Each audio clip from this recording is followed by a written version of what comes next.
या ठिकाणी आज जिल्हाधिकारी कार्यालयातून एक बैठक केलेली आहे आणि खूप मोठं नुकसान या आठवडाभरामध्ये विशेष करून 6 तारखेला प्रचंड नुकसान, हजारो कोटी रुपयाचं नुकसान या ठिकाणी केळी उत्पादक शेतकऱ्यांचं झालेलं आहे।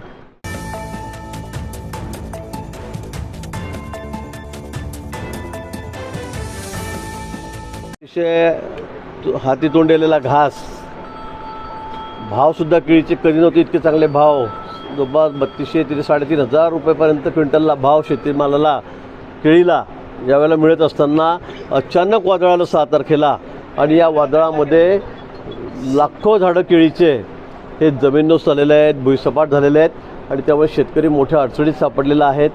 आता या संदर्भामध्ये तलाठ्याच्या माध्यमातून, खालच्या रेव्हेन्यूच्या अधिकाऱ्याच्या माध्यमातून त्या ठिकाणी पंचनामे सुरू आहेत, तरी झालेलं नुकसान हे अतिशय मोठं आहे। कारण आमचा भाग जळगाव जिल्हा हा केळी उत्पादक आहे, अतिशय आधुनिक पद्धतीने शेती केली जाते। एक एक झाड केळीचं 30-30, 35-35, 40-40 किलोचं त्या ठिकाणी आहे आणि त्यामुळे नुकसान खूप मोठं आहे, शेतकरी अडचणीत आहे।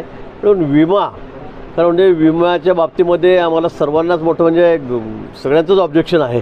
ज्या पद्धतीने विमा कंपन्या शेतकऱ्यांची फसवणूक करत आहेत, फसवणूकच मी म्हणेल, ती अतिशय अयोग्य आहे। शेतकऱ्यांना म्हणजे तुम्ही सांगता काय, दाखवता काय, क्षेत्र किती दाखवतात, आम्ही एवढेच पैसे देऊ म्हणजे शेतकऱ्यांजवळून पैसे वसूल करायचेत।